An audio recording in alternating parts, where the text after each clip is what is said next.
आपके ऊपर देश की जनता ने भरोसा किया है। विपक्ष के भड़काने से लोग भड़क जाते, विपक्ष की कही हुई बात लोग मान लेते तो प्रधानमंत्री मोदी जी होते। इस देश के लोगों ने मोदी जी के ऊपर भरोसा किया। और मैं याद दिलाना चाहता हूं कि ये वही नौजवान हैं, ये उस वक्त हिंसा नहीं किए जब इनके माँ बाप हजारों किलोमीटर पैदल चल करके अपने घर गए। ये वही नौजवान हैं, ये तब भी हिंसा नहीं किए जब उनके परिवार को ऑक्सीजन नहीं मिल रहा था और वो तरप तरप करके जान दे रहे थे। ये तब भी हिंसा नहीं किए जब आपने हर साल 2 करोड़ नौकरी नहीं दी। मैं देश की सरकार से, भारतीय राष्ट्रीय कांग्रेस की तरफ से यह अपील करना चाहता हूं कि ये कोना कोना कौन कोना सोतली पुतोह कोना खेलना बंद कीजिए। आप हकीकत में बताइए कि रियलिटी क्या है। क्या आपने विपक्ष को पूछा? आपने विपक्ष को पूछा कि हम कोई योजना ला रहे हैं? आपने कोई पार्लियामेंट्री कमेटी की मीटिंग की? या आपने नौजवानों को पूछा कि हम आपका भलाई करना चाहते हैं किसानों की तरह, और नौजवान कहते हैं कि हमको ये भलाई नहीं चाहिए? इस मनोदशा को समझिए साहब। हम ऐसे गांव से आते हैं, ऐसे इलाके से आते हैं, कोई ऐसा साल नहीं गुजरता है साहब कि हमारे इलाके में कोई शहादत ना हुई हो।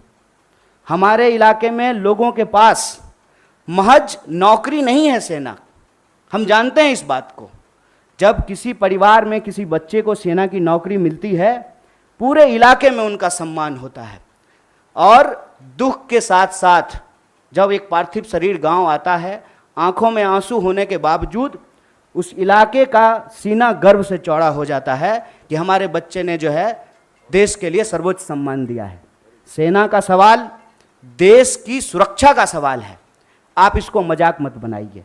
और एक बात हमारे साथी भी कह रहे हैं, आप तमाम मीडिया लोग भी इसको बोल रहे हैं कि उसमें से 25% लोगों को, साहब 25% नहीं, अप टू 25%, ध्यान रखिएगा, यह है सेल्समैन मेगा बम्पर ऑफर की मानसिकता। अप टू 25% क्या होता है? मतलब 25% की भी गारंटी नहीं है। यह मत समझिए आप कि उसमें से एक को दे ही देंगे नौकरी। बहुत चालाकी से टर्म्स एंड कंडीशन लिख दिया है, अप टू 25%। और इसमें ये कितना गंभीर है, इस गंभीरता का आप अंदाजा लगाइए कि अभी आए हुए 3 दिन हुए हैं घोषणा किए हुए, 2 मेजर अमेंडमेंट हो चुका है, और जो फायदा गिनाए जा रहे हैं वो फायदा तो पहले से है। सेना में, आर्म फोर्सेस में, पैरामिलिट्री में भर्ती होने की मैक्सिमम आयु 25 वर्ष है। 25 वर्ष से ज़्यादा में तो आप बहाल ही नहीं हो सकते हैं। उसके बाद अलग अलग रैंक पे आप कितना समय तक सेवा देंगे वो पहले से निर्धारित है। और जो लोग आर्मी की नौकरी समाप्त करके, सेवा समाप्त करके आते हैं, उनको अन्य जगहों पे सुविधाएं दी जाती है। भूतपूर्व सैनिकों को सुविधाएं दी जाती है, भूतपूर्व सैनिकों के परिवारों को सुविधाएं दी जाती है। और आप में से बहुत सारे लोग, मैं बहुत साधारण बात करता हूँ, मुझे लंबी चौड़ी बात करनी नहीं आती है, क्योंकि कहते हैं जाके पैर न फटे विवाई, वो का जाने पीड़ पड़ाई। हमको पता है कि आर्मी में कौन लोग जाते हैं। गृह मंत्री का बेटा आर्मी में नहीं जाएगा, वो BCCI का सेक्रेटरी बनेगा। हमको पता है कि वहाँ पे सेवा करने वाले कौन लोग होते हैं, गरीब किसान मजदूर के बच्चे होते हैं। कोई नेता का बाल बच्चा आर्मी में नहीं जाता है। जाता है, प्रधानमंत्री भी जाते हैं फोटो खिंचवाने के लिए। फोटो खिंचवाने के लिए वर्दी पहनना एक बात होता है, देश की भक्ति के लिए, सर्वोच्च सम्मान के लिए वर्दी पहनना दूसरी बात होती है। दीपावली में जाकर के मिठाई बांट देंगे, उसके बाद आकर के अग्निपथ योजना ला करके देश की जवानों का दिवाला निकाल देंगे। अग्निपथ योजना इस देश के नौजवानों को अग्नि में झोंकने की योजना है। इस योजना को सरकार को तुरंत वापस लेना चाहिए। और ये जो लॉलीपॉप वाली भाषा है ना, इस लॉलीपॉप की भाषाओं को बंद करना चाहिए। और जहाँ तक बिहार में हिंसा का सवाल है, सीधा सा एक कारण समझ लीजिए, ये नौजवान ना किसी के द्वारा लाए गए हैं, ना किसी के द्वारा बुलाए गए हैं। आप तमाम प्रबुद्ध पत्रकार यहाँ बैठे हुए हैं, कोई ऑर्गेनाइज्ड आंदोलन होता है, उसका स्वरूप अलग होता है। हम लोग 3 दिन से नहीं डिटेन हो रहे हैं यहाँ पे, हमारा ऑफिस छावनी नहीं बना हुआ है। हम लोग आते हैं, पुलिस पकड़ करके हमको ले जाती है, कोई हिंसा नहीं होती है, कुछ भी नहीं होता है। उसमें हिंसा क्यों हुआ है? क्योंकि वहाँ नौजवानों का सब्र जो है पानी सर से ऊपर चला गया है।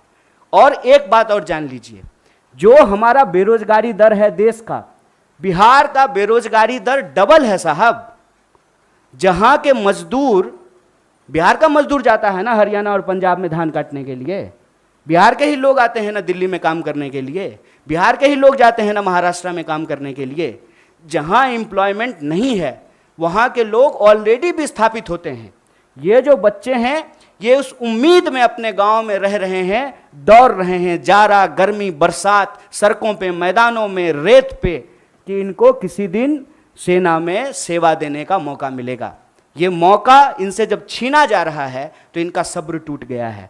लेकिन मैं इन तमाम नौजवानों से भी एक अपील करना चाहता हूँ, दोस्त, हम किसान के बच्चे हैं और हमारे माँ बाप ने इस सरकार को झुकाया है, इस सरकार को बताया है कि ये देश गांधी का देश है और गांधी के देश में सत्य और अहिंसा से ही कोई लड़ाई जीती जा सकती है। इसीलिए भारतीय राष्ट्रीय कांग्रेस की तरफ से इस आंदोलन का पूर्णतः समर्थन करते हुए सरकार से यह अपील करते हैं कि इसको वापस लीजिए और नौजवानों से अपील करते हैं कि देश की संपत्ति को मत जलाइए, मत जलाइए, क्योंकि कल को आपको वही संपत्ति इसी प्रधानमंत्री से बचाना भी है। क्योंकि देश की संपत्ति ये दोस्त को बेचने वाले हैं, ये हमारे आपके टैक्स के पैसे की संपत्ति है, इसकी रक्षा कीजिए, सत्य और अहिंसा के रास्ते पे चलिए। और किसानों ने 700 लोगों की शहादत देने के बाद 1 साल से ज़्यादा आंदोलन चलाया, शांतिपूर्ण तरीके से चलाया, तमाम तरह के आरोप लगाए गए, जैसे आज आपके आंदोलन को कहते हैं उपद्रवी, तोड़फोड़ करने वाले, हिंसा करने वाले। ये कहाँ से आ गए, कैसे आ गए, कौन है इसके लिए जिम्मेवार? और विपक्ष के माथे पर मत खेलिए। विपक्ष की बात जनता अगर सुन रही होती तो आप देश के प्रधानमंत्री नहीं होते।